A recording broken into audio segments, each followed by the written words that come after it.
Good evening, everyone, and welcome to another round of sound. This is the #1 Cochran Sports Showdown. I'm Bob Pompeani. A lot to get into. Ohtani, the Pirates, Pirate Fest week. We'll also talk about what's gone on in college football, the Final Four, and Tennessee. But the #1 topic tonight on the #1 Cochran Sports Showdown will be the Steelers as they play Cincinnati tomorrow, and they got some problems to solve before they play that game. Here's your panel left to right on your television screen. To the far left is Colin Dunlap, host of the Fan Morning Show every morning. I said 4:30. I gave you much more credit. It's 5:40. I know that now. Yeah, right. The pre-show in the middle. Will Graves from the Associated Press, who does a fine job covering all local sports, and Chris Mueller. Starkey and Mueller every day on 93.7 The Fan from 2 to 6. So the Steelers come into this game tomorrow night, and it's a desperate Cincinnati team. The Ravens already win today. Steelers would like to continue to do what they're doing and just win, but they have some issues. Number one, they've given up a ton of touchdown passes, long ones, in their last really 3 games, and they have a quarterback who's pretty good about taking advantage of that. So let's talk about that, and Colin, we'll start with you. How important is it to shut them down? How will they do it as they continue to play without Joe Hayden? Well, that's a really great question. I think we're seeing that Joe Hayden was a really, really good signing for the Pittsburgh Steelers. We saw it initially, but now we're really realizing it. I think you let A.J. Green get his. You let that happen. You let that matchup happen. You don't let anybody else hurt you. But for me, Mike Mitchell maybe not playing in this football game is an enormous loss if he doesn't play, because he lays the wood across the middle. He's that sheriff that they need, and he strikes a lot of fear in people. Joe Hayden, an enormous loss. If they don't have Mike Mitchell, they could be in a little bit of trouble. I'd just like to see them tackle, and sometimes Mike Mitchell, for all the lay in the woods, isn't exactly diligent in that department. I think this is going to be a game where you have to see their outside linebackers step up a lot more, especially Bud Dupree. Their pass rush is going to have to get home. What's troubling to me is about their secondary. You could say, well, maybe they just caught Brett Hundley at the wrong time, and he was really good for one game.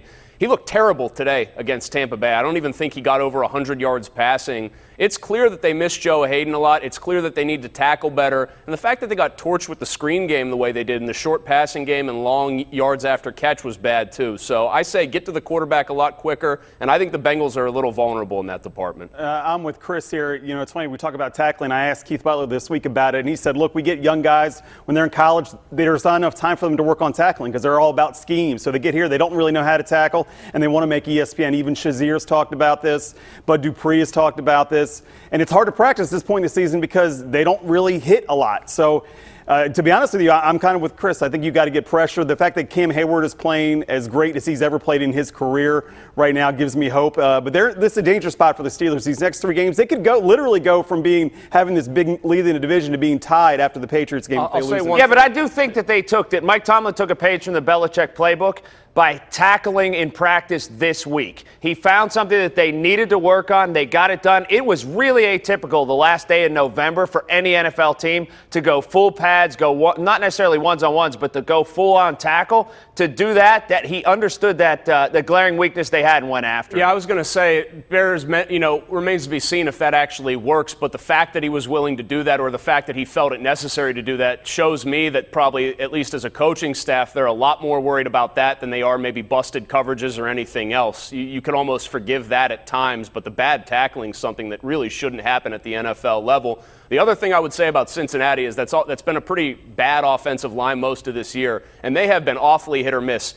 Every other game, the last 3 games, it's been under 200 yards of total offense, including the Steelers shutting them down to start that little string. They could do that again, or you could see the A.J. Green show. Who knows? Well, Graves, let me ask you this about Cincinnati. They have one of the best red zone defenses in the NFL. The Steelers had a good day in the red zone last week, but there may be no Antonio Brown. If he doesn't play, what do they have to do, and who needs to step up? You need Martavis to play like the way that we have expected him to play. You need 2015 Martavis Bryant to show up.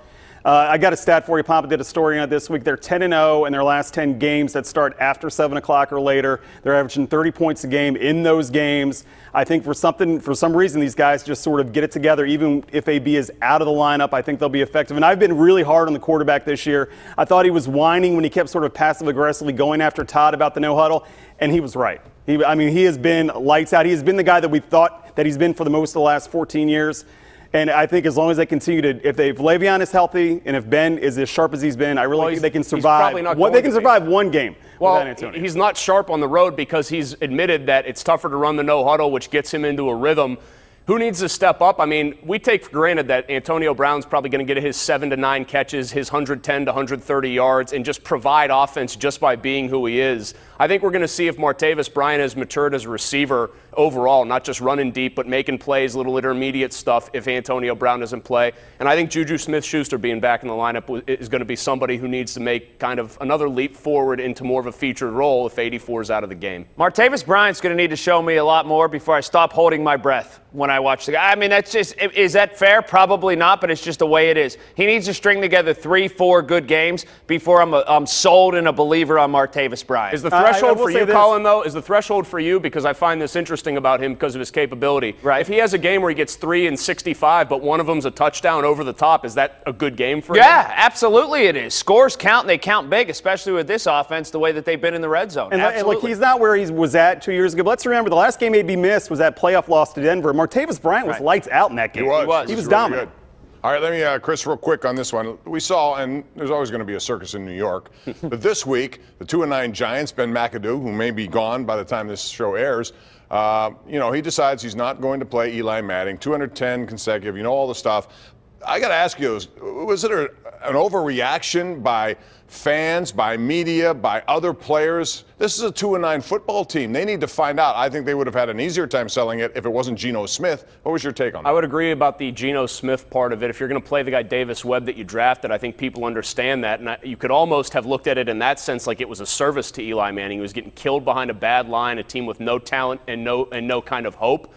I think one thing that is going to be undersold here, though, people say, oh, it's New York media making a big deal about it. Eli Manning started 210 consecutive games and won 2 Super Bowls over the best franchise of this century. Like, he was an institution there, and despite the fact that he had so many crappy seasons in between, there's good reason why he was an institution. He was the steadiest thing there, and Ben McAdoo, I thought, kind of kicked him to the curb in a weird way. But he stunk at the beginning of this year, and he couldn't. He's still a 2-time Super Bowl champion. And he screwed up the timeout situation like week 2 or 3 or whatever. And granted, that McAdoo has a haircut like Kim Jong-un, and a lot of people don't like him, and all that kind of stuff.